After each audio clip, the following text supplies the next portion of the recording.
Imagine waking up tomorrow, and one unnamed company in Taiwan has just stopped working.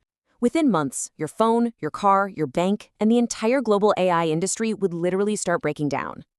Welcome to This Explainer. Today, we're unpacking a company that is quite literally the invisible engine running our modern world. It's not Apple, it's not Nvidia. Actually, outside the tech bubble, most people have never even heard its name. Yeah, we're talking about TSMC. And just to wrap your head around the sheer scale of what they do, by 2026, this company is on pace to push the global chip industry past a staggering $1 trillion a year. A trillion. So how on earth does an invisible company gain that much power? Well, it all traces back to one guy in 1987 and his radical decision to just completely refuse to compete with his own customers. Section 1. The Pure Play Foundry. Morris Chang's masterstroke. All right, let's dive right into this. We've got to rewind to the 1980s when a brilliant semiconductor executive named Morris Chang was recruited to basically build Taiwan's chip industry from scratch. To pull this off, Chang spotted a pretty massive flaw in how the whole industry operated. Back then, the gold standard was the IDM, the Integrated Device Manufacturer. Big heavyweights like Intel, Texas Instruments, and Motorola did the whole shebang in-house. They designed the chip, built the factory, manufactured it, and sold it. But as tech got more advanced, building these chip factories, which they call fabs, was getting brutally expensive. Smaller companies with brilliant, world-changing designs, they were totally locked out. They just couldn't afford to build their own manufacturing plants. So here is where Chang's counterintuitive genius kicked in. He asked, what if a company built factories for everyone else's designs and strictly promised never to design its own competing chips? He completely threw out the old IDM model and invented something entirely new. He called it the Pure Play Foundry. The pitch was simple. You bring the blueprint, we provide the factory, and we will never, ever steal your ideas or compete against you in the market. Of course, bringing a revolutionary idea like this to life takes serious cash. In February 1987, Chang secured roughly $220 million in initial funding. Surprisingly enough, half of this came straight from the Taiwanese government, and the other half from outside investors, including the Dutch electronics giant Philips. And with that money, Taiwan Semiconductor Manufacturing Company, TSMC, was officially born. Now, this definitely wasn't an overnight success. In fact, TSMC lost money in its very first year, 1987, and then again in 1990. But a huge, pivotal moment happened late in 1987. Intel, who was the undisputed king of chips at the time, sent a team over to inspect TSMC's factory, and they actually approved them to manufacture some of their older chip designs. That single stamp of approval was a game changer. It gave TSMC instant, undeniable credibility across the entire tech industry. By 1991, they were profitable, and they never posted another loss. By 1999, their annual sales had completely blasted past $1.5 billion. Section 2. The Fabless Revolution, a new tech ecosystem.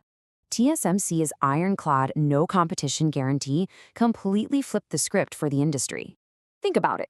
Suddenly, you didn't need billions of dollars in factory equipment to start a chip company. Because of this, fierce cutthroat competitors, we're talking Apple, Nvidia, AMD, Qualcomm, Broadcom, they all quietly rely on the exact same Taiwanese factories to physically bring their products into existence. TSMC essentially became the neutral ground that the entire modern tech industry was built on. And for decades, this model worked perfectly in the background. TSMC was easily the most important company you'd never heard of. But eventually, you've got to ask the multi-trillion-dollar question. What happens when the whole world relies on one single island? Well, two massive, undeniable global forces have recently collided to drag TSMC right out of the shadows and into the glaring global spotlight. Section 3. Geopolitics, a vulnerable success. The first force dragging TSMC into the spotlight is the really uncomfortable truth that their factories sit almost entirely on a geopolitical flashpoint. The second force is the absolute explosion of artificial intelligence. By 2022, AI created this insatiable demand for advanced chips. And then, in a highly symbolic moment in 2025, Nvidia, the undisputed king of AI, officially overtook Apple to become TSMC's single largest customer. Just like that, the AI era completely reshaped TSMC's business overnight. Section 4. The American Gamble, Moving the Moat. To hedge this massive geographic risk, TSMC initiated an enormous, wildly expensive response, building cutting-edge fabs right on American soil. And guys, the sheer scale of this gamble is truly hard to overstate. What started as an initial commitment in Arizona grew to $165 billion by 2025. Then, in mid-2026, TSMC completely stunned the industry by adding another $100 billion on top of that. That pushes their total planned U.S. investment to roughly $265 billion, which funds 4 or more advanced fabs in Arizona alone. But, transplanting a highly specialized ecosystem is incredibly difficult. CEO C.C. Wei had to be brutally honest with investors. Their goal of putting 30% of their most advanced capacity in the U.S. started, as he put it, slipping out of reach. They were hit really hard by environmental permitting delays and a severe shortage of skilled construction labor in Arizona. Wei admitted that fully meeting American customers' needs directly from American soil is going to take a very long time. Now, what's really interesting about this slide is that despite all those massive hurdles, the U.S. bet is actually working. A lot of industry analysts assumed the Arizona fab would just be way too expensive to ever match Taiwan's famous efficiency, but they were wrong. The Arizona fab turned fully profitable for all of 2025, and amazingly, in just the first 3 months of 2026, it earned more profit than it did in the entire previous year.